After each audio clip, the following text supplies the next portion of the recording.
இறைத்தூதர் ஸல்லல்லாஹு அலைஹி வஸல்லம் சொன்னார்கள், நாளை மறுமையில் பரம ஏழை என்பவன் யார் தெரியுமா?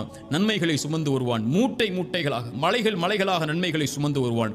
சுமந்து வரக்கூடியவனுக்கு பின்னால் வரிசையாக மக்கள் நிற்பார்கள். அது ஒருவனுடைய குறையை பற்றி பேசியிருப்பான், ஒரு உரிமையை பறித்திருப்பான், செல்வத்தை சூறையாடி இருப்பான், மனதை காயப்படுத்தி இருப்பான், இப்படி மனிதர்களுக்கு அநீதம் செய்து இருப்பான். அந்த நீதியை நிலைநாட்டுவதற்காக அநீதம் செய்தவனுடைய நன்மைகளை எடுத்து செய்யப்பட்டவர்களுக்கு இறைவன் வழங்குவான்.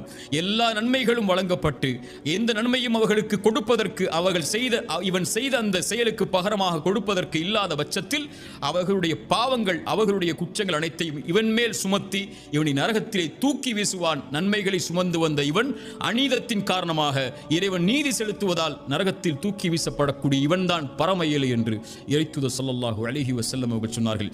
ஒருவன் அழைத்தால் அந்த அழைப்பிற்கு இறைவன் பதில் கொடுப்பான் என்றால் அது அநீதம் செய்யப்பட்டவன் அழைத்தால் அந்த அழைப்பிற்கு தான் என்று இறைத்தூதர் ஸல்லல்லாஹு அலைஹி வஸல்லம் அவர்கள் சொன்னார்கள். அல்லாஹ்வுடைய தூதர் ஸல்லல்லாஹு அலைஹி வஸல்லம் தங்களுடைய பிரார்த்தனையில் ஒன்றை இணைப்பார்கள், யா அல்லாஹ், அநீதம் நான் செய்வதிலிருந்தும் எனக்கு அநீதம் செய்யப்படுவதிலிருந்தும் என்னை பாதுகாத்து விடு என்று இறைத்தூதர் ஸல்லல்லாஹு அலைஹி வஸல்லம் சொல்வார்கள். நீதிக்கு மாற்றமாக நடத்தல் தான் அநீதம். எந்த ஒரு உரிமை ஒருவருக்கு கொடுக்கப்பட வேண்டுமோ அந்த உரிமைக்கு மாற்றமான ஒரு செயலை செய்தல் தான் அநீதம்.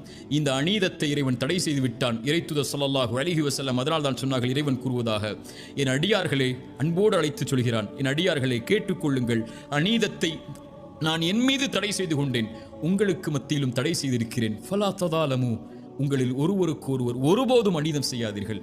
இறைவன் உங்களுக்கு அநீதம் செய்வதில்லை.